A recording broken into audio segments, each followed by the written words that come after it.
Hello guys, இப்போ நான் என்ன செய்ய போகிறேன்னா வெஜ் மோமோஸ் தான் செய்ய போகிறேன். எப்படி செய்கிறதுன்னு பார்க்க போகிறோம் வாங்க. இப்போ மைதாவை எடுத்துக்கோங்க, நெக்ஸ்ட்டு ஆயில், அப்புறம் தேவையான அளவு சால்ட் எடுத்துக்கோங்க, அப்புறம் கொஞ்சோண்டு வாட்டர் ஆட் பண்ணுங்கள்.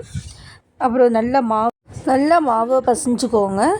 நெக்ஸ்ட்டு நம்ம என்ன பண்ண போகிறோன்னா நம்ம நறுக்கி வச்ச கேரட்டை வந்து சாப் பண்ணுங்கள்.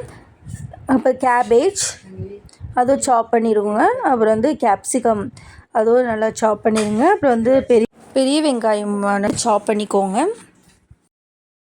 சப்போஸ் உங்கள்கிட்ட அந்த சாப்பர் இல்லைன்னா மிக்ஸி ஜாரை வந்து ஒரு பல்ஸில் வச்சு கொஞ்சம் ஓட்டிடுங்க. இப்போ பேன் எடுத்துகிட்டேன், ஆயில் ஆட் பண்ணிக்கோங்க.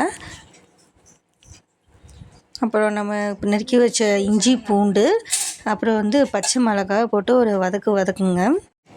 வதக்கி முடிச்சதுக்கப்புறம் நம்ம சாப் பண்ண பெரிய வெங்காயம் போட்டுருங்க. அதுவும் நல்லா ஒரு வதக்கிட்டு அப்புறம் நம்ம சாப் பண்ண ரெண்டுமே நான் போட்டுட்டேன், கேப்சிகமும் கேரட்டும். அதுவும் நல்லா ஒரு நல்லா வதக்கிக்கோங்க. நல்லா வேகிற வரைக்கும் வதக்கிட்டு அப்புறம் நம்ம மறுபடியும் சாப் பண்ண கேபேஜ் போடுறேன். உங்களுக்கு வேணும்னா கூட நீங்கள் ஒன்றா போட்டுடலாம். அப்புறம் நம்ம பெப்பரை ஆட் பண்ணுறேன். அப்புறம் தேவையான அளவு சால்ட் ஆட் பண்ணிவிட்டு அப்புறம் லெமன் போடணும். லெமன் போட்டு நல்லா ஒரு கிண்டிட்டு அப்புறம் நறுக்கி வச்ச மல்லியை போட்டாச்சு. அவ்வளோதான், ஸ்டஃபிங் ரெடி. இப்போ வந்து செஞ்சு வச்ச மைதா வந்து இழைச்சிட்டேன். நம்ம பண்ணி வச்ச ஸ்டஃபிங்கு உள்ளார போட்டுட்டேன். எல்லாத்துலேயும் நான் வந்து இப்போ பண்ணி முடிச்சிட்டேன். அப்புறம் இட்லி பானையில் வந்து வேக வச்சு அவ்வளோதான், வந்து ஸ்டீம்டு வெஜ் மோமோஸ் ரெடி.